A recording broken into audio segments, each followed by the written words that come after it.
অনিয়ম দুর্নীতির অভিযোগে অবশেষে ব্রিটিশ মন্ত্রিসভা থেকে পদত্যাগ করলেন টিউলিপ সিদ্দিক। সামাজিক যোগাযোগ মাধ্যম এক্সে পোস্ট করে সরে দাঁড়ানোর ঘোষণা। ক্ষমতা খাটিয়ে প্লট নেওয়ার অভিযোগে শেখ হাসিনার বিরুদ্ধে এবার দুদকের মামলা। প্রথমবার আসামি হলেন জয়। পৃথক মামলায় আসামি রাজুক সংশ্লিষ্ট 23 জন। জুলাই আগস্টে জাতীয় নির্বাচন চায় বিএনপি। আগে স্থানীয় নির্বাচনের আলাপে মির্জা ফখরুলের বিস্ময়। ক্ষমতায় গেলে আওয়ামী লীগের বিচারের প্রতিশ্রুতি। বিএনপি জামায়াত সহ অভ্যুত্থানের সব শক্তি জুলাই ঘোষণাপত্র নিয়ে একমত, জানালেন উপদেষ্টা মাহফুজ। বৃহস্পতিবার সর্বদলীয় সংলাপ, সেদিনই ঠিক হবে প্রকাশের তারিখ।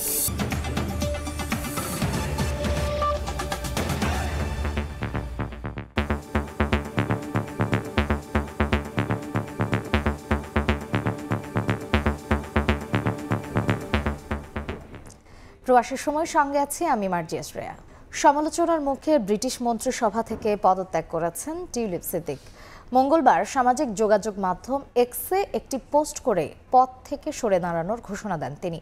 সংবাদ মাধ্যম দ্য গার্ডিয়ান জানায়, দুর্নীতি ও অনিয়মের অভিযোগে ক্রমবর্ধমান চাপের মুখে মন্ত্রিসভা থেকে পদত্যাগের সিদ্ধান্ত নেন টিউলিপ।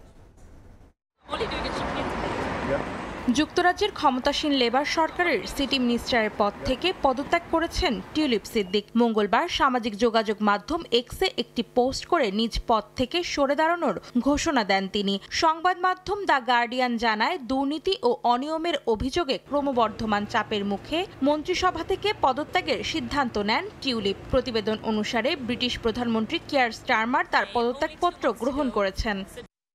পোস্টে টিউলিপ তার বিরুদ্ধে তদন্তকারী সংস্থা মিনিস্ট্রিয়াল স্ট্যান্ডার্ডসের একটি তদন্তের কথা উল্লেখ করেন। দাবি করেন, সংস্থাটির উপদেষ্টা লরি ম্যাগনাস তার বিষয়টি পর্যালোচনা করার পর নিশ্চিত করেছেন যে তিনি মন্ত্রিত্বের নিয়ম লঙ্ঘন করেননি। গত কয়েক সপ্তাহ ধরে টিউলিপ সিদ্দিকের দুর্নীতি ও অনিয়ম নিয়ে যুক্তরাজ্যের বিভিন্ন সংবাদ মাধ্যমে ধারাবাহিক প্রতিবেদন প্রকাশিত হয়। তার বিরুদ্ধে আওয়ামী লীগ সংশ্লিষ্ট আবাসন ব্যবসায়ীর কাছ থেকে লন্ডনে বিলাসবহুল ফ্ল্যাট উপহার নেওয়ার অভিযোগ ওঠে। এরপর তার বিরুদ্ধে ব্রিটিশ সরকারের উচ্চ পর্যায়ের তদন্ত শুরু হয়। পাশাপাশি বিরোধী দলগুলোর পক্ষ থেকে বাড়তে থাকে পদত্যাগের চাপ। অন্তরা সেন, সময় সংবাদ। এবার প্রধানমন্ত্রী হিসেবে ক্ষমতার প্রভাব খাটিয়ে পূর্বাঞ্চলে প্লট নেয়ার অভিযোগে শেখ হাসিনার বিরুদ্ধে মামলা করল দুদক। এ নিয়ে গত 3 দিনে শেখ হাসিনার বিরুদ্ধে 6টি মামলা করেছে সংস্থাটি। আর প্রথমবারের মতো দুদকের মামলায় আসামি হলেন সজীব ওয়াজেদ জয়। আলাদা মামলায় হাসিনা, জয় সহ রাজুক সংশ্লিষ্ট 23 জনকে আসামি করা হয়েছে। পূর্বাঞ্চল নতুন শহরে রাজুক থেকে অবৈধভাবে শেখ পরিবারের 60 কাঠার প্লট গ্রহণের ঘটনায় দুদক গেল 2 দিনে 4 মামলায় শেখ হাসিনাকে হুকুমের আসামি করে মামলা করেছিল। মঙ্গলবার নিয়ম ভেঙে প্লট গ্রহণের ঘটনায় তার বিরুদ্ধে মামলা করল দুদক। এজাহারে বলা হয়েছে, প্লট বরাদ্দের নির্ধারিত সময় ও ফর্মে কোনো আবেদন করেননি শেখ হাসিনা।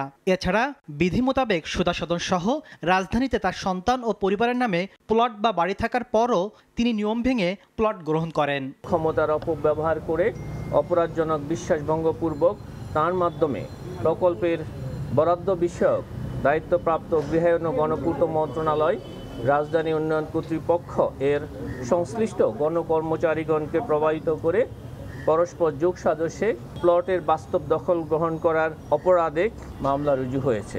একই অভিযোগে তার ছেলে সজীব ওয়াজেদ জয়ের বিরুদ্ধে মামলা হয়েছে। পৃথক 2 মামলায় আসামি 23 জন। দুদক বলছে, অনুসন্ধানকালে শেখ পরিবার পলাতক থাকায় তাদের জিজ্ঞাসাবাদ করা সম্ভব হয়নি। তাদের বর্তমান এবং স্থায়ী ঠিকানায় আমাদের অনুসন্ধান দল গিয়েছেন এবং তাদের বক্তব্য সংগ্রহের জন্য, এবং তারা পলাতক থাকায় তাদের বক্তব্য নেয়ার সম্ভব হয়নি। মামলা তদন্তকালে অন্য কারো সম্পৃক্ততা পেলে তাদেরও চার্জশিটে অন্তর্ভুক্ত করা হবে বলেও জানিয়েছে সংস্থাটি। তাসলিম তৌহিদ, সময় সংবাদ, ঢাকা। আসছে জুলাই আগস্টেই জাতীয় নির্বাচন চায় বিএনপি। দলটির মহাসচিব বলেছেন, নির্বাচন যত দেরি হচ্ছে ততই রাজনৈতিক ও অর্থনৈতিক সংকট বাড়ছে। গুলশানের সংবাদ সম্মেলনে মির্জা ফখরুল ইসলাম আলমগীর বলেন, জাতীয় নির্বাচনের আগে কোনো স্থানীয় সরকার নির্বাচনের প্রশ্নই ওঠে না।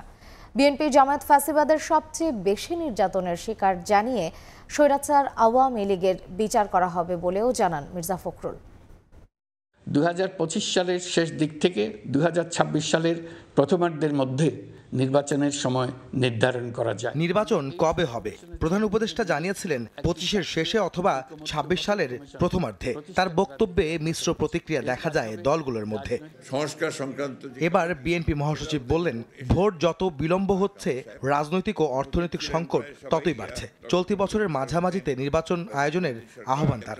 সোমবার রাতে স্থায়ী কমিটির বৈঠকের বিষয়বস্তু নিয়ে গুলশানে সংবাদ সম্মেলনে দলের অবস্থানের কথা জানান মির্জা ফখরুল ইসলাম আলমগীর। আসলে নির্বাচিত সরকারের কোনো বিকল্প নেই, এটা গণতন্ত্রে এটাই হচ্ছে সবচেয়ে ইম্পর্টেন্ট বিষয়। সুতরাং আমার মনে হয় না যে এটা আমরা আরও বিলম্বিত করার প্রয়োজন আছে, কারণ যত বিলম্ব হচ্ছে ততই রাজনৈতিক এবং অর্থনৈতিক সংকট আরও বৃদ্ধি পাচ্ছে। আমরা মনে করি যে এই বছরই মাঝামাঝি সময় অর্থাৎ আপনার জুলাই আগস্ট এর মধ্যেই নির্বাচন সম্ভব, এবং আমরা এই কারণেই আমরা সরকারকে আহ্বান জানাচ্ছি, নির্বাচন কমিশনকে আহ্বান জানাচ্ছি এবং রাজনৈতিক দলগুলোর প্রতি আহ্বান জানাচ্ছি যে দেশের বৃহত্তর স্বার্থে এই বছরের মাঝামাঝি সময় নির্বাচন অনুষ্ঠানের জন্য আমরা ব্যবস্থা নিতে পারি। স্থানীয় নির্বাচনের কথা বলে জাতীয় নির্বাচন পেছানোর কথা কোথা থেকে আসে, এমন প্রশ্নও মির্জা ফখরুলের। এই ব্যাপারে আমরা সুস্পষ্ট সিদ্ধান্ত নিয়েছি, জাতীয় সংসদ নির্বাচনের পূর্বে স্থানীয় সরকার নির্বাচনের কোনো প্রশ্নই ওঠে না, কারণ এখন তো ফোকাসটা পুরো দেশের পুরো জাতির হচ্ছে আপনার এই জাতীয় সংসদ নির্বাচনের উপরে, এবং ক্রাইসিসটা ওই জায়গাতেই। এরকম একটা ক্রিটিক্যাল মোমেন্টে জাতীয় সংসদ নির্বাচন ছাড়া অন্য নির্বাচন করার চিন্তাটা আসে কোত্থেকে? 2 নম্বর, নির্বাচন পেছানোর চিন্তাটাই বা আসে কোত্থেকে? বিএনপি ও জামাতের আদর্শিক দূরত্ব থাকলেও নির্বাচন প্রসঙ্গে সবাই এক। এমনকি ফ্যাসিবাদের নির্যাতনে এই দুই দল সবচেয়ে বেশি ক্ষতিগ্রস্ত উল্লেখ করে স্বৈরাচারী আওয়ামী লীগের বিচার অবশ্যই হবে বলেও আশ্বস্ত করেন মির্জা ফখরুল। আমরা এবং জামাতে ইসলাম সবচেয়ে বেশি এফেক্টেড হয়েছি, আমাদের উপরে তো অত্যাচারটা সবচেয়ে বেশি হয়েছে।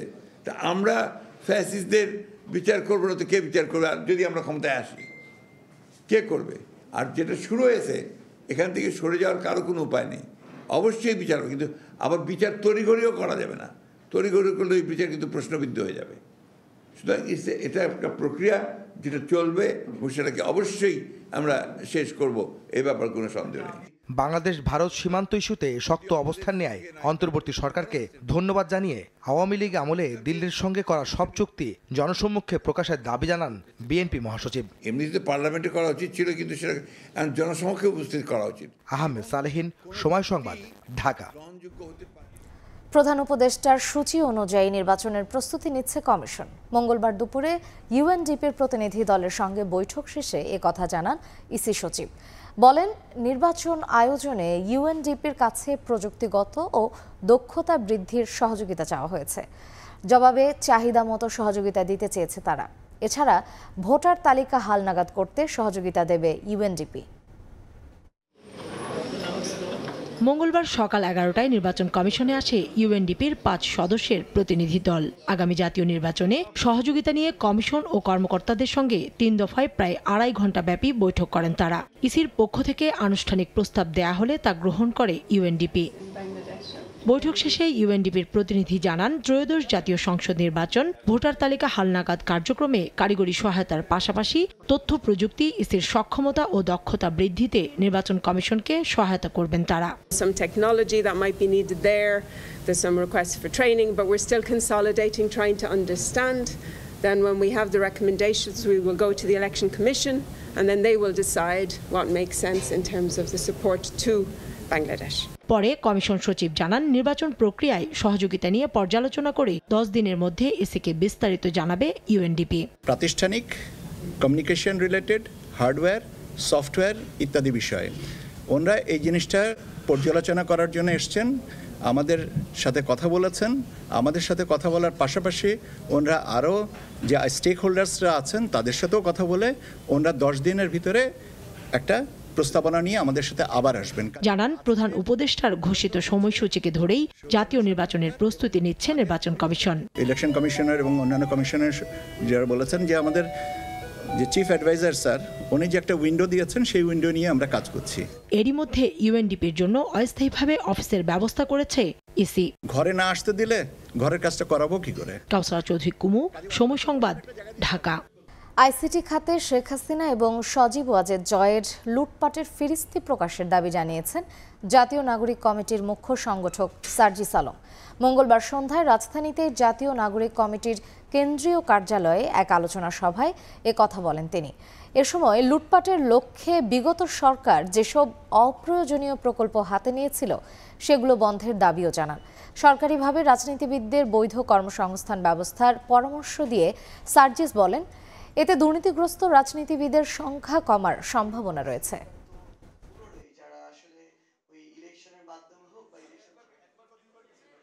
খুনি শেখ হাসিনা তার ছেলে সজীব ওয়াজেদ জয়কে সামনে রেখে বাংলাদেশের আইসিটি সেক্টরে যে লুটপাট চালিয়েছে এবং যে ক্ষতিগুলো করেছে, যেগুলো রিকভার করা সম্ভব না, সেই লুটপাটের আমরা আমলনামা চাই। এটা পুরো বাংলাদেশের মানুষের সাথে আশা করবে। দুই, তারা এই লুটপাট করার জন্য, ধান্দাবাজি করার জন্য কিছু মানুষকে ফ্যাসিলিটেট করার জন্য, কিছু মানুষের একটা সাম্রাজ্য তৈরি করার জন্য যে ধান্দাবাজির যত প্রজেক্ট বাংলাদেশে করেছে, এগুলোর উপরে একটা অ্যানালাইসিস করে এগুলো সবার আগে বাতিল করতে হবে। বিএনপি জামায়াত সহ অভ্যুত্থানের সব শক্তি জুলাই ঘোষণাপত্র নিয়ে একমত বলে জানিয়েছেন উপদেষ্টা মাহফুজ আলম। মঙ্গলবার সন্ধ্যায় ফরেন সার্ভিস একাডেমিতে সংবাদ সম্মেলনে তিনি জানান, বৃহস্পতিবার সর্বদলীয় রাজনৈতিক দলের সঙ্গে সংলাপে ঠিক হবে জুলাই ঘোষণাপত্র প্রকাশের তারিখ। এদিকে প্রধান উপদেষ্টার প্রেস সচিব জানান, 15 জানুয়ারি প্রধান উপদেষ্টার কার্যালয়ে 4টি সংস্কার কমিশন তাদের প্রতিবেদন জমা দেবে। গণ অভ্যুত্থানের 5 মাস পর গত বছর ডিসেম্বরের 31 তারিখ জুলাই বিপ্লবের ঘোষণাপত্র প্রকাশের উদ্যোগ নেয় আন্দোলনকারী ছাত্র জনতা। পরে সরকারের পক্ষ থেকে জানানো হয়, অভ্যুত্থানের সব পক্ষের সঙ্গে আলোচনা করে প্রকাশ করা হবে ঘোষণাপত্র। এর জন্য সরকারকে 15 জানুয়ারি পর্যন্ত সময় বেঁধে দেয় অভ্যুত্থানকারী শিক্ষার্থীরা।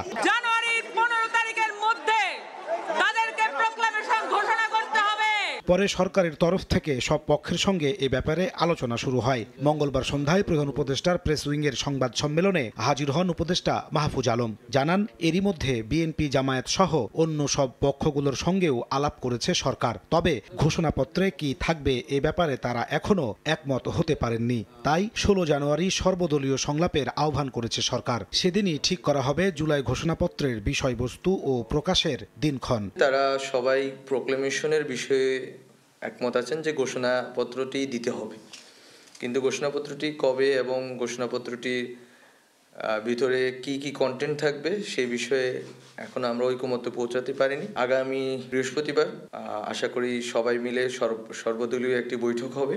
এই বৈঠকের ভিতর দিয়ে একটা ঐকমত্যের ভিত্তিতে একটি দলিল প্রণীত হবে এবং সেদিনেই আমরা কবে ঘোষণাপত্রটি জারি করব এবং সরকার কিভাবে ঘোষণাপত্রটি জারি করার ক্ষেত্রে ভূমিকা রাখবে তা স্পষ্ট হবে।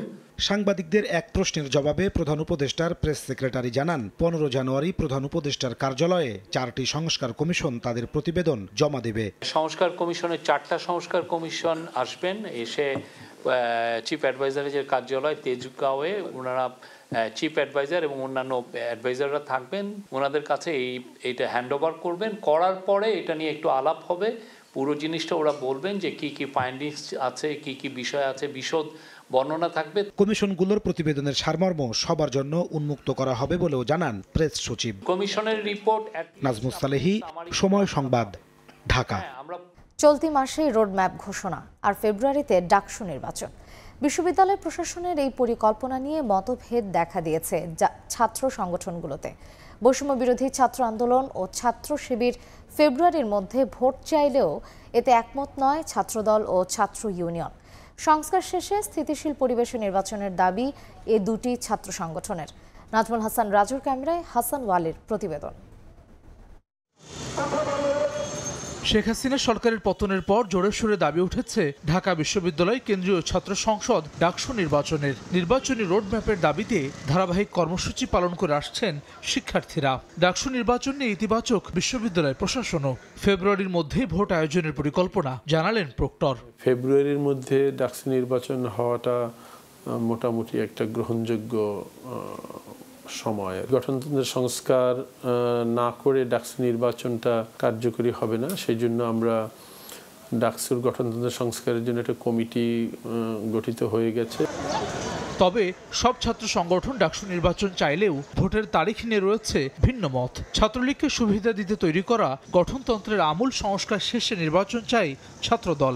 একই সুর ছাত্র ইউনিয়নেরও। তৎকালীন প্রশাসন ছাত্রলীগকে সুবিধা করে দেওয়ার জন্য এবং নির্বাচনে জিতিয়ে আনার জন্য তারা গঠনতন্ত্রে যে ধরনের বিধান সংযুক্ত করেছে, গঠনতন্ত্রের অধীনে যদি আবার ডাকসু নির্বাচন হয় এবং সেই ডাকসু নির্বাচন কিন্তু আসলে প্রশ্নবিদ্ধ থেকে যাবে। ফেসিবাদের দোসররা বিভিন্ন নামে বেনামে এখনও কিন্তু হল পর্যায়ে রয়ে গেছে। এই ভিত্তিতে আমি বলতে চাই যদি অতি দ্রুত সময়ের মধ্যে ডাকসু নির্বাচন হয়, তাহলে ডাকসু কেন্দ্রিক যে আমাদের আবেগের জায়গা, অনুভূতির জায়গা, ডাকসু নিয়মিত হোক, আমাদের যে চাওয়া, সে চাওয়ার অবশ্যই ব্যত্যয় ঘটবে। পেশি শক্তির রাজনীতি করতেই অনেকে দ্রুত নির্বাচনের বিরোধিতা করছে বলে অভিযোগ বৈষম্য বিরোধীদের। ফেব্রুয়ারির মধ্যে নির্বাচন আয়োজনের দাবি ছাত্র শিবিরের। আমরা নতুন করে আসলে এরকম আবার পলিটিক্স রাজনীতিকে আমরা এক্সপিরিয়েন্স করতে চাই না। আমরা চাইছি বিশ্ববিদ্যালয়ের যে ছাত্র সংসদ কেন্দ্রিক ছাত্র রাজনীতি সেটি আসলে শক্তিশালী হোক। আমরা দ্রুত সময়ের ভেতরে অন্তত রোডম্যাপটা চাই যে কত সময়ের ভেতরে এটা হতে পারে। আমরা চাই যে দ্রুত সময়ের ভেতরে এটা হোক।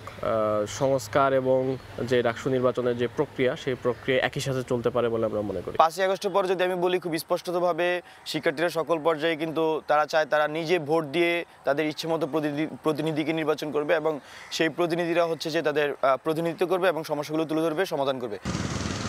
দীর্ঘ 28 বছর পর 2019 সালে অনুষ্ঠিত হয় সবশেষ ডাকসু নির্বাচন। পরবর্তীতে দাবি উঠলেও নির্বাচন আয়োজনে উদ্যোগ নেয়নি বিশ্ববিদ্যালয় প্রশাসন। ডাকসুর গঠনতন্ত্র পরিবর্তন, পরিমার্জন কিংবা নির্বাচন আয়োজন, সব সিদ্ধান্তে ছাত্র সংগঠনগুলোর ঐক্যমত্যের উপর জোর শিক্ষার্থীদের।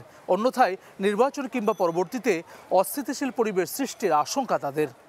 হাসান ওয়ালি, সময় সংবাদ, ঢাকা। দেশি বিদেশি বিনিয়োগকারীদের আকৃষ্ট করতে প্রচার সংস্থাগুলোকে এক ছাতার নিচে আনার নির্দেশনা দিয়েছেন প্রধান উপদেষ্টা ডক্টর মোহাম্মদ ইউনূস।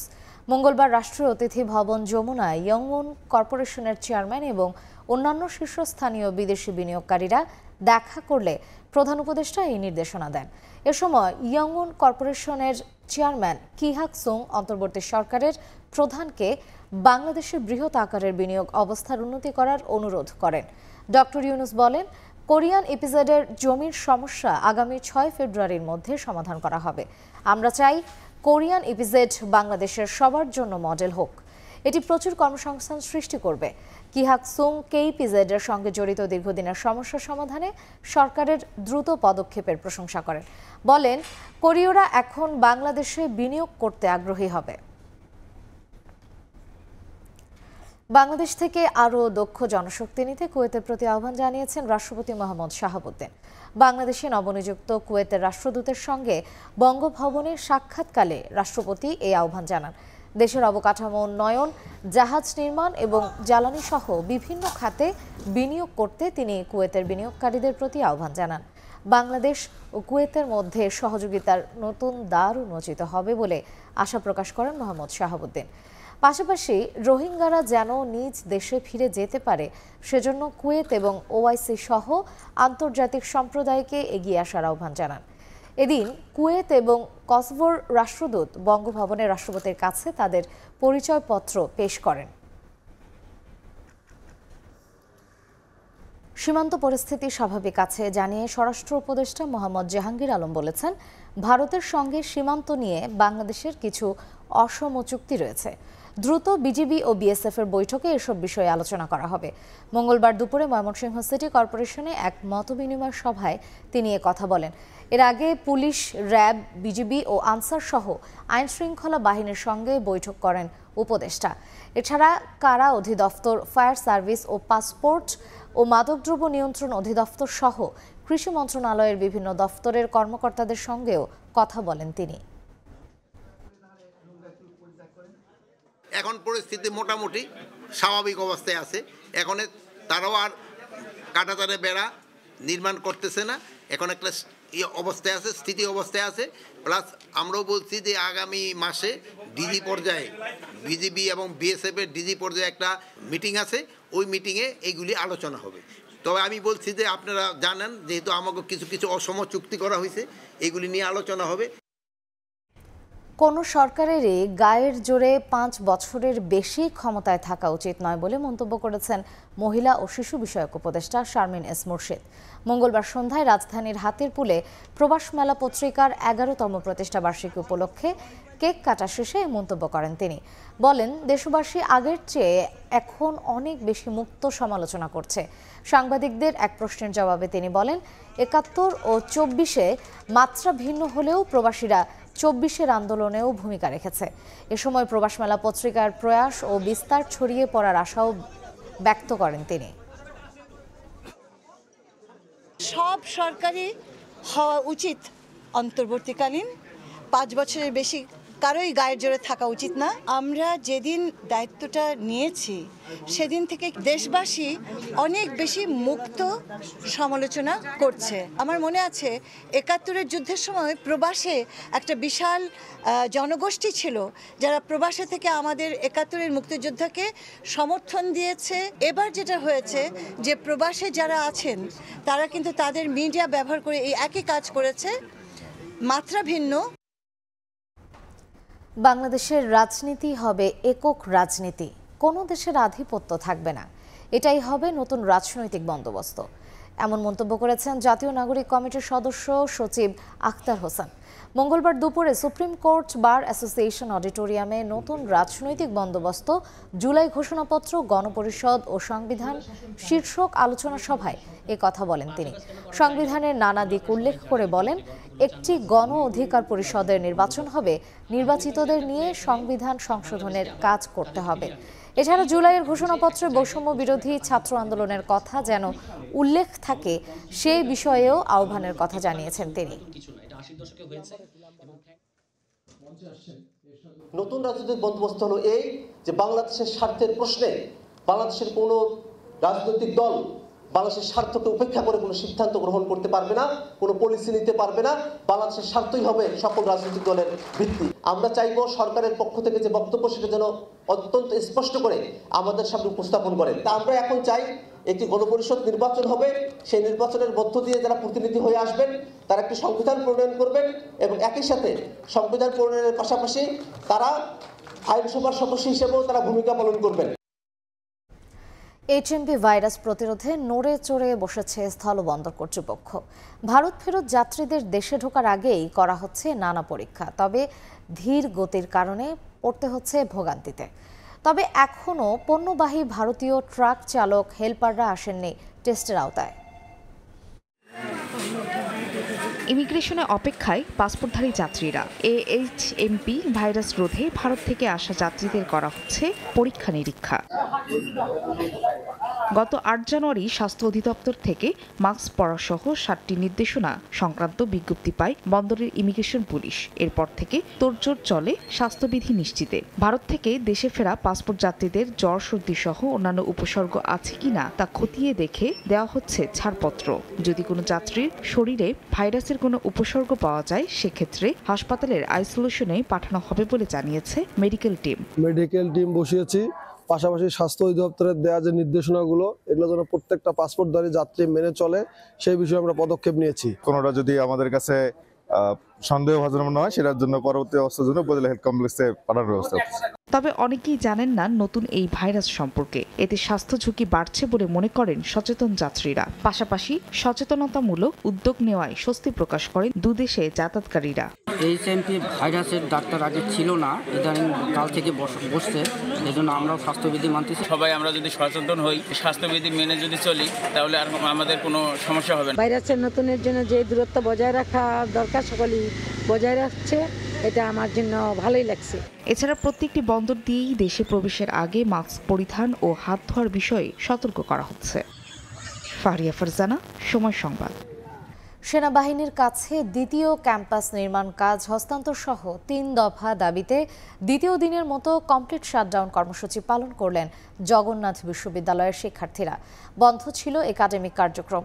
বুধবার স্টিয়ারিং কমিটির মিটিংয়ে 3 দফা নিয়ে আলোচনা হবে বলে জানান উপাচার্য। অনশন থেকে সরে এলেও দ্বিতীয় দিনের মতো মঙ্গলবার ক্যাম্পাসে কমপ্লিট শাটডাউন কর্মসূচি পালন করেছে জগন্নাথ বিশ্ববিদ্যালয়ের শিক্ষার্থীরা, যে কারণে সকাল থেকেই বন্ধ ছিল সবগুলো বিভাগের ক্লাস ও পরীক্ষা। দ্বিতীয় ক্যাম্পাস যেটা কেরানীগঞ্জে অবস্থিত, সেই ক্যাম্পাস সম্পূর্ণরূপে সেনাবাহিনীর নিকট হস্তান্তর করতে হবে। আমাদের পুরান ঢাকার হাবিবুর রহমান হল এবং বাণী ভবনের কাজ স্টিল বেস নির্মাণ করার অনুমতি দিবে। শিক্ষার্থীদের আন্দোলনের মুখে শিক্ষা মন্ত্রণালয় এক নোটিশে জানায়, জগন্নাথ বিশ্ববিদ্যালয়ের নতুন ক্যাম্পাস স্থাপন, ভূমি অধিগ্রহণ ও উন্নয়ন প্রকল্প শীর্ষক প্রকল্পের স্টিয়ারিং কমিটির সভা বুধবার অনুষ্ঠিত হবে। সেই সভায় দাবি পূরণে দৃশ্যমান কোনো পদক্ষেপ না নেওয়া হলে আন্দোলন জোরদারের হুঁশিয়ারি দেন শিক্ষার্থীরা। তবে শিক্ষার্থীদের দাবি পূরণে আশাবাদী বিশ্ববিদ্যালয়ের উপাচার্য। যতক্ষণ অবধি হচ্ছে আমরা এর সঠিক সুরাহা না পাবো, ততক্ষণ পর্যন্ত হচ্ছে যে আমাদের শাটডাউন কর্মসূচি চলবে। আমরা পরিষ্কার চিঠি দিয়ে দিয়েছি যে ওনাদের কাছে আমরা এটা দিতে চাই, প্রয়োজনীয় কি ব্যবস্থা নেওয়া যায় সে ব্যাপারে উদ্যোগ নেওয়ার জন্য। জগন্নাথ বিশ্ববিদ্যালয়ের 40টি বিভাগে প্রায় 18,000 শিক্ষার্থী বর্তমানে অধ্যয়নরত।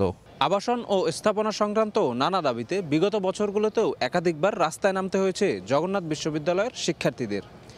এই ধারাবাহিকতার ইতি টানতে চায় বর্তমান আন্দোলনকারীরা। বুধবারের সভায় তাদের 3 দফা দাবির পরিপূর্ণ বাস্তবায়নে পদক্ষেপ গ্রহণ করা হবে বলে আশাবাদী তারা। শফিক মুন্সি, সময় সংবাদ, জগন্নাথ বিশ্ববিদ্যালয়, ঢাকা। চাকরি পুনর্বহালের দাবিতে আমরণ অনশনে পুলিশের 40তম ব্যাচের অব্যাহতিপ্রাপ্ত শিক্ষানবিশ এসআইরা মঙ্গলবার বিকেল থেকে সচিবালয়ের সামনে অনশন শুরু করেন তারা। চট বিছিয়ে প্ল্যাকার্ড হাতে অবস্থান নেন নারী সহ 25 জনের মতো অব্যাহতিপ্রাপ্ত এসআই। এর আগে সোমবার 3 সদস্যের প্রতিনিধি দল সচিবালয়ে ঢুকে স্বরাষ্ট্র মন্ত্রণালয়ের কর্মকর্তাদের সঙ্গে আলোচনা করেন। তবে দাবি পূরণে কোনো আশ্বাস না পেয়ে বিকেল থেকে আমরণ অনশনে বসেন তারা। দাবি আদায় না হওয়া পর্যন্ত অনশন চালিয়ে যাওয়ার ঘোষণা তাদের। পৌষের শেষ বিকেলে আকাশে ঘুড়ি কাটাকাটির খেলা।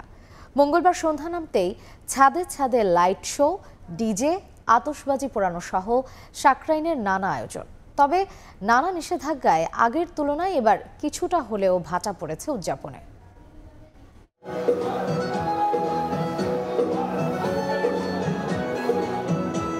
পৌষের শেষ বিকেলে আকাশে পাঠানো হলো রঙিন চিঠি, চলছে ঘুড়ি কাটাকাটির খেলা। বছর ঘুরে আবারও এলো পুরান ঢাকার প্রাণের উৎসব সাকরাইন। ধর্ম বর্ণের গণ্ডি পেরিয়ে এই উৎসব যেন সবার। আমরা আমাদের ঐতিহ্য ধরে রেখেছি ঘুড়ির মধ্যে, রেখেছি খাওয়ার মধ্যে, নিজেদের মধ্যে আনন্দ ভাগাভাগির মধ্যে। আমরা চাই আমাদের ঐতিহ্যটা বেঁচে থাকুক এবং এই ঐতিহ্যটা প্রজন্ম পর্যন্ত চলুক। সন্ধ্যা নামতেই ছাদে ছাদে লাইট শো, ডিজে, আতশবাজি এই উৎসবের মূল আকর্ষণ। তবে নানা নিষেধাজ্ঞায় এবছর সাকরাইন উৎসবের আমেজ কিছুটা কম। আগে তো বাইরের লোক আসতো না, বেসিক্যালি আমাদের পুরান ঢাকার লোকরাই এখানে থাকতো, কিন্তু এখন দেখা যায় গুলশান বনানী থেকে অনেক লোকজন আসে। আজকে এসে অনেক ডান্স করলাম, এখন ব্রেক টাইম চলছে, দেন আবার অনেক ডান্স করব। আমি যেহেতু পুরান ঢাকায় জন্মগ্রহণ করেছি, সেজন্য আমি পুরান ঢাকায় প্রত্যেক বছরই সাকরাইন করি। এই বছর আমার একটু কম মনে হচ্ছে, আই ডোন্ট নো ওয়াই, কিন্তু আগের বছরের থেকে একটু জৌলুস যেন কম মনে হচ্ছে। আধুনিকতার ছোঁয়ায় পৌষ সংক্রান্তি উদযাপনে যেমন ভিন্নতা এসেছে, তেমনি এই উৎসব যেন সেতু বন্ধনের কাজ করে অতীতের সঙ্গে বর্তমানের। চন্দ্রিমা চৌধুরী, সময় সংবাদ, ঢাকা। বিসিবিকে 3 দিনের আলটিমেটাম দিল Dhaka cricket club organisation association. এর মধ্যে গঠনতন্ত্র সংশোধনী প্রস্তাবনা প্রত্যাহার না করলে ঢাকার সকল ধরনের ক্রিকেট বন্ধের ঘোষণা দেওয়া হয়েছে। পাশাপাশি সংস্কার কমিটির প্রধান নাজমুল আবেদিন ফাহিমের পদত্যাগও দাবি করেছেন সংগঠনরা। আগামী শনিবার বিসিবির সভাপতির সঙ্গে বৈঠকে বসতে চান তারা। রাজনৈতিক পট পরিবর্তনের পর থেকেই টালমাটাল বাংলাদেশ ক্রিকেট বোর্ড। ক্রীড়া পরিষদ থেকে শুরু করা হয়েছে গঠনতন্ত্র সংশোধনের কাজ। তবে প্রস্তাবিত খসড়ায় বিতর্ক তুঙ্গে ঢাকার ক্লাব ক্রিকেটে। খসড়া অনুযায়ী ক্লাব ক্যাটাগরিতে আগের 12 জন পরিচালকের জায়গায় সুযোগ পাবেন মাত্র 4 জন। ক্লাব ক্রিকেটের গুরুত্ব কমিয়ে প্রাধান্য দেয়া হয়েছে বিভাগীয় ও জেলা অ্যাসোসিয়েশনকে। আগের 10 জনের জায়গায় ওই ক্যাটাগরি থেকে পরিচালক পদে আসবেন 13 জন। সব মিলিয়ে আগের 25 জন পরিচালকের পদ কমিয়ে আনা হয়েছে 21টিতে, যেখানে বিভাগ, জেলা, ক্রীড়া পরিষদ ও ইনস্টিটিউশনেরই 17 জন। তাতে বোর্ডে বাড়বে সরকারের প্রভাব আর কর্তৃত্ব কমে যাবে ক্লাব সংগঠকদের। ওই যারা বসে আছে, যারা সিদ্ধান্ত নিচ্ছে, তারা কিন্তু কিছুই জানে না। তাদেরকে আমাদের এই মানে অবৈধ কাজ থেকে তাদের সরে আসতে হবে। তারা এটার প্রতিবাদ করি আমরা। যেহেতু আমাদের হাতে এসেছে, তার মানে তারা এটা অলরেডি মাথায় নিয়েছে যে এই ধরনের একটা গঠনতন্ত্র তৈরি করবে। সুতরাং এটা যদি তারা ঠিক না করে, আগামী 3 দিনের ভিতরে যদি তারা এটা একটা সদুত্তর না দেয়, তাহলে আমাদের এই যত ক্লাব আছে ঢাকা লিগের, আগামী 3 দিন পর থেকে ফার্স্ট ডিভিশন, প্রিমিয়ার লিগ, যে কোনো লিগের খেলা আমরা হতে দিব না। যে 12 জন ডিরেক্টর খুবই কম, কারণ এখন বিশালই দরকার হলে এটা আরো 3টা বাড়িয়ে 15টা করা উচিত, এটা আমি মনে করি। আগামী 3 দিনের মধ্যে এই সংশোধনী প্রস্তাবনা প্রত্যাহারের আলটিমেটাম দিয়েছে Dhaka cricket club organisation association. তা না করা হলে ঢাকার সকল ধরনের লিগ বয়কটের ঘোষণা দিয়েছে ক্লাব সংগঠকরা। কেউ কেউ দাবি করছেন নাজমুল আবেদিন ফাহিমের পদত্যাগ। কেবল তার পদত্যাগ নয়, গঠনতন্ত্র সংস্কার কমিটিতেও পরিবর্তনের দাবি তুলেছেন ক্লাব সংগঠকরা। ফাহিম ভাই কোনোদিন কোনো অবস্থাতে অর্গানাইজার ছিলেন না, কোনোভাবে ইনভলভমেন্ট না। উনি কোচ ছিলেন, উনি বিকেএসপি ছিলেন, উনি মাস্টার মানুষদের দিয়ে ক্রিকেটের কনস্টিটিউশন হয় না। এখনো কিন্তু এটা পাস হয় নাই, এটা পাশের একটা প্রক্রিয়া আছে। এই প্রক্রিয়াটা যদি স্টপ হয়ে যায়, তাহলে আমরা ধরে নিলাম আমরা 12 জনে আছি। কারণ এই প্রক্রিয়াটা যদি স্টপ করে দেয়, আমাদের আন্দোলন উগ্র হয়ে যাবে। পরিচালক সংখ্যা ছাড়াও প্রস্তাবিত গঠনতন্ত্র সংস্কার খসড়ায় আগের 76 জন থেকে কাউন্সিলর সংখ্যা নামিয়ে আনা হয়েছে 30টিতে। আগামী 3 দিনে এই খসড়া বাতিল করে শনিবার বোর্ড সভাপতির সঙ্গে বৈঠকে বসতে চান ঢাকার ক্লাব সংগঠকরা। সাব্বির মিথুন, সময় সংবাদ, ঢাকা। ঢাকা সিলেটের পর এবার চট্টগ্রামে অনুষ্ঠিত হবে বিপিএল। বিমানবন্দর থেকে মোটরসাইকেল শোভাযাত্রা ও সমর্থকদের নিয়ে টিম হোটেলে পৌঁছে চট্টগ্রাম কিংস। এরপর মঙ্গলবার সন্ধ্যায় বিপিএল ট্রফি উন্মোচন করেন সিটি মেয়র। নিজ শহরে জয় ভিন্ন অন্য কোনো কিছু ভাবছে না চট্টগ্রাম কিংসের স্বত্বাধিকারী। বিস্তারিত জানাচ্ছেন পার্থপ্রতিম বিশ্বাস। পুরো শহরে বিপিএল এর আমেজ ছড়িয়ে দিতে বিশাল শোডাউন করেই চট্টগ্রামে পা রাখে চিটাগাং কিংস। শাহ আমানত আন্তর্জাতিক বিমানবন্দর থেকে শতাধিক মোটরসাইকেল বহরযোগে বিশাল শোভাযাত্রা বের করা হয়। শোভাযাত্রায় চট্টগ্রাম কিংসের খেলোয়াড়, কোচ এবং ক্লাব কর্মকর্তারা অংশগ্রহণ করেন। নগরীর বিভিন্ন সড়ক প্রদক্ষিণ শেষে রেডিসন ব্লু হোটেলে এসে পৌঁছে টিম বাস। ততক্ষণে হোটেলের আশেপাশে ভিড় করেন সমর্থকরা। এরপর সন্ধ্যা 6টায় চট্টগ্রামে বিপিএল ট্রফি উন্মোচন করেন Chittagong city mayor doctor Shahadat Hossain. Chittagong থেকে বাংলাদেশের আজকে জাতীয় খেলোয়াড় যারা আছে এবং আন্তর্জাতিক অঙ্গনে যারা নাম কুড়িয়েছে, চট্টগ্রামের একটি বিশেষ ভূমিকা রয়েছে। একসময় এখানে স্টার সামার ক্রিকেট টুর্নামেন্ট হতো, অন্য অনেক ক্রিকেট টুর্নামেন্ট হতো। তো আজকে আমরা দেখতে পাচ্ছি এমাজিদ স্টেডিয়ামের, যে স্টেডিয়ামটি সিজিকেএসের ছিল, ভিন্ন কারণে আজকে বাফুফের কাছে সেটা চলে গেছে। আমরা অনতিবিলম্বে আজকের এই সভা থেকে সেটাও আমরা দাবি করছি, চট্টগ্রামের স্টেডিয়াম চট্টগ্রামের খেলোয়াড়দের জন্য ছেড়ে দিতে হবে। নতুন বাংলাদেশে এক নতুন বিপিএল এর আমেজ দিচ্ছে চিটাগাং কিংস। টানা 3 ম্যাচ জিতে ফুরফুরে মেয়াজে আছে তারা। নিজ শহরে হোম গ্রাউন্ডেও জয় ভিন্ন অন্য কোনো কিছুই ভাবছে না ফ্র্যাঞ্চাইজি স্বত্বাধিকারী। 3টা এত বড় বড় অলরাউন্ডার আমরা পেলাম না, কিন্তু তারপরেও আমরা আল্লাহর রহমতে যেভাবে পারফর্ম করছি, ওনাদের অভাবটা তো থাকবেনই, কিন্তু তারপরেও তো জীবন তো আগিয়ে নিতে হবে। আর সাকিবুল হাসান যেহেতু লোকাল একজন প্লেয়ার, ওনারটা তো পূরণ করা এত সহজ কাজ না। চট্টগ্রাম পর্বে খেলার ক্ষেত্রে যদি জিজ্ঞেস করেন, আমরা সিলেটে যেভাবে পারফর্ম করে এসেছি ওভাবেই আমরা হয়তো বা আরো বেটারভাবে ইনশাআল্লাহ চট্টগ্রামে আমরা পারফর্ম করব। বাকি খেলার হার জিত আল্লাহর হাতে। এদিকে চিটাগাং কিংসকে সমর্থন জানাতে প্রস্তুত দর্শকরাও। উসমান চট্টগ্রাম কিংসকে এই চট্টগ্রাম জহুর আহমদ স্টেডিয়ামে নতুন কিছু উপহার দেবেন। আমরা দর্শকরা অপেক্ষা করছি যে চট্টগ্রামের যেই খেলাগুলো রয়েছে সবগুলো খেলায় চিটাগাং কিংস বিজয়ী হবে। 10 বছর পর আমরা টিম ফিরে পেয়েছি। এই চট্টগ্রামবাসীর একটা আশা রয়েছে যে বিপিএল এর ট্রফিটা উপহার দিতে পারবো বলে আশা রাখি। বিশ্বমানের একটা হোস্ট আনছি, যার কারণে সবারই চোখ এখন হোস্টের দিকে, তাই সেই কারণে আমরা আত্মবিশ্বাসের তুঙ্গে ইনশাআল্লাহ কাপ চিটাগাংয়েরও হবে, আমরা সবাই আশাবাদী। এখনো পর্যন্ত 4 ম্যাচে 3 জয় পেয়েছে Chittagong Kings.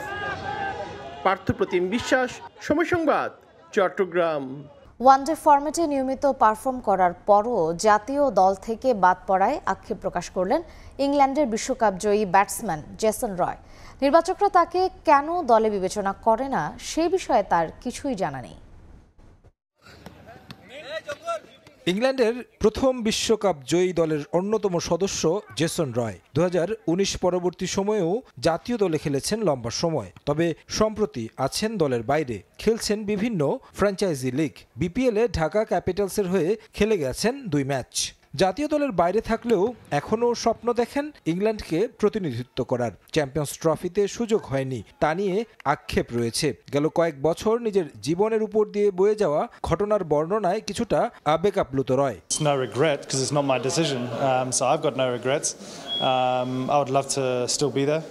In my head, obviously, I feel I can still perform incredibly well at that level, and especially in the 50-over stuff. But they've gone in a different direction with younger players, and that's completely fair enough, you know. So it's been difficult to take. Obviously, the last sort of few years have been hard to get over it. It's a bit like a heartbreak, you know, when you lose a nice girlfriend or something like that. It's been tough to get over the heartbreak, but you know, I'm really enjoying my lifestyle now. My life now, looking after my family and traveling around the world, doing something I love. Champions ট্রফির দলে না থাকলেও ইংল্যান্ডকে নিয়ে স্বপ্ন দেখছেন Jason. এবারের আসরে 3 লায়নদের শিরোপা জয়ের সম্ভাবনাও দেখছেন সাউথ আফ্রিকায় জন্ম নেয়া এই cricketer. England win, easy. Who knows? I have no idea what's going on. There's a lot of good teams, a lot of international teams playing incredible cricket. You know, so it's quite hard to put my finger on an individual team, but can't look too far past England. They've got some incredible young players coming through, so if they can fire, then it's going to be a good one for them. জাতীয় দল থেকে বাদ পড়ায় গুঞ্জন উঠেছিল আন্তর্জাতিক অঙ্গন থেকে অবসর নিয়েছেন রয়, তবে নিজেই খোলসা করলেন বিষয়টি। No, I've not retired from international cricket, no. I'm able to play, yeah, if selected. I can't just go and turn up and play. Unfortunately, as much as I wish I could, but I've got to get some performances in and play a lot of cricket and do well, so we'll see. 3 ফরম্যাটে ইংল্যান্ডের জার্সিতে প্রায় 6000 run করেছেন Jason Roy. Tarique Hasan শিমুল, সময় সংবাদ, ঢাকা। 72 ঘন্টা নয়, হামজা চৌধুরীকে ভারত ম্যাচের অন্তত 7 দিন আগে আনতে কাজ শুরু করেছে বাফুফে। এশিয়ান কাপ বাছাইয়ের আগে মধ্যপ্রাচ্যে ক্যাম্প করার পরিকল্পনা ফেডারেশনের। এরই মধ্যে 10 দিনের ক্যাম্পের জন্য রাজি হয়েছে সৌদি আরব। এদিকে বাংলাদেশের বিপক্ষে ম্যাচটি শিলংয়ে আয়োজন করতে এএফসির কাছে আবেদন করেছে এআইএফএফ। ভেন্যু চূড়ান্ত হলেই এশিয়ান কাপ বাছাই নিয়ে সার্বিক পরিকল্পনা ঠিক করবে বাফুফে। ইংলিশ প্রিমিয়ার লিগের অংশ না হয়েও বাফুফের দৃষ্টি এখন ইপিএলে, কারণ একটাই, হামজা চৌধুরী। আসছে মার্চ উইন্ডোতে বাংলাদেশের জার্সি গায়ে জড়াবেন তিনি। দিনটা সবারই জানা 25 মার্চ। তার আগে কত দ্রুত লেস্টার সিটি মিডফিল্ডারকে অনুশীলনে পাওয়া যায় তাই নিয়ে চলছে তোড়জোড়। ক্লাব আপত্তি করলে ম্যাচ শুরুর 72 ঘন্টা আগে ফুটবলার পাবে না জাতীয় দল, তবে হামজাকে অন্তত 7 দিন আগে পাওয়ার সুযোগ আছে বাংলাদেশের। 15 মার্চ ইপিএলে ম্যানচেস্টার ইউনাইটেডের বিপক্ষে শেষ ম্যাচ খেলবে লেস্টার। এরপর বাফুফে ক্লাবের কাছে ফুটবলার চাইলে এবং হামজা সম্মতি দিলে দ্রুতই তিনি যোগ দিতে পারবেন বাংলাদেশ জাতীয় দলের অনুশীলন ক্যাম্পে। আমরা তো অফকোর্স যাবো, এবং আপনাকে এতটুকু বলতে পারি যে তার ক্লাব এবং তার এজেন্ট যারা আছেন তাদের সাথে আমাদের জিএস সাহেবের দপ্তর নিয়মিত যোগাযোগে আছেন। আলটিমেট ডিসিশনটা তো তার ক্লাব দিবে, তো সেটা তো এখন দিবে না। আমরা তাদেরকে বলেছি let us see what they say. আর প্লেয়ারেরও এখানে একটা রোল থাকে, সো দুটোই আমরা জানতে পারবো। It will take some time, but আমাদের তরফ থেকে আমরা অলরেডি আমাদের ইচ্ছাটা পোষণ করেছি। ভারত ম্যাচের আগে এবারও লম্বা সময় অনুশীলন ক্যাম্প করার পরিকল্পনা ন্যাশনাল টিমস কমিটির। কোচিং প্যানেলের ইচ্ছা ক্যাম্প হোক মধ্যপ্রাচ্যে। এজন্য সৌদি আরব এবং কাতারের কাছে চিঠি পাঠিয়েছে বাফুফে। সৌদি থেকে মিলেছে 10 দিন সেখানে অনুশীলন করার সম্মতি, তবে ফেডারেশন দেন দরবার চালিয়ে যাচ্ছে সেটা আরও একটু বাড়িয়ে নেয়ার। মধ্যপ্রাচ্যের দুটো দেশে ইতিমধ্যে সৌদি আরব এবং কাতার আমরা চিঠি লিখেছি যে ওখানে যদি আমরা ক্যাম্প করতে চাই, আমরা 20 দিনের জন্য ক্যাম্প চেয়েছি। কাতার থেকে এখন আমরা কোনো উত্তর পাইনি, তবে সৌদি আরব থেকে বলেছে যে প্রাইমারি 10 দিন ওরা দিতে রাজি হয়েছে। আমরা এখন নেগোশিয়েট করে দেখছি যে আরও বেশি কিছুদিন পাওয়া যায় কি যায় না। এদিকে বাংলাদেশের বিপক্ষে এশিয়ান কাপ বাছাই ম্যাচ শিলংয়ের জওহরলাল নেহরু স্টেডিয়ামে করতে চায় ভারত। এজন্য এএফসির কাছে আবেদন করেছে এআইএফএফ। ভেন্যু হিসেবে শিলং এশিয়ান ফুটবলের সবুজ সংকেত পেলেই হামজা, অনুশীলন ক্যাম্প এবং ম্যাচ ইস্যুতে পূর্ণাঙ্গ সিদ্ধান্ত নেবে বাফুফে। ভারতীয় ফেডারেশনের পক্ষ থেকে শিলংকে রেকমেন্ড করা হয়েছে, যেটা is subject to AFC inspection. So আমরা এএফসি ইন্সপেকশনটা পজিটিভ হবে এইভাবে ধরে একটা প্ল্যান করে ফেলেছি ইতিমধ্যে। ক্যাব্রেরার কাছেই থাকছে জাতীয় দলের দায়িত্ব, এটা মোটামুটি নিশ্চিত। তবে সেটা কতদিন এবং সহযোগী হিসেবে কারা থাকছেন স্প্যানিশ কোচের সঙ্গে সবকিছু জানুয়ারির তৃতীয় সপ্তাহের মধ্যেই চূড়ান্ত করে ক্যাম্পের দিনক্ষণ জানাবে বাফুফে। 3rd উইক অফ জানুয়ারির ভিতরে আমাদের টোটাল কোচিং স্টাফটা ফাইনালাইজ হয়ে যাবে। SM ইকবাল, সময় সংবাদ, ঢাকা।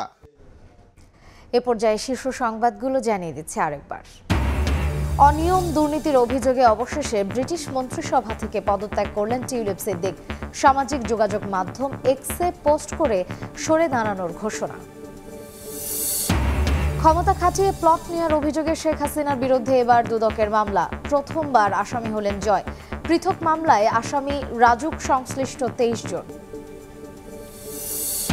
এবং বিএনপি জামায়াত সহ অভ্যুত্থানের সব শক্তি জুলাই ঘোষণাপত্র নিয়ে একমত জানালেন উপদেষ্টা মাহফুজ। বৃহস্পতিবার সর্বদলীয় সংলাপ, সেদিনই ঠিক হবে প্রকাশের তারিখ।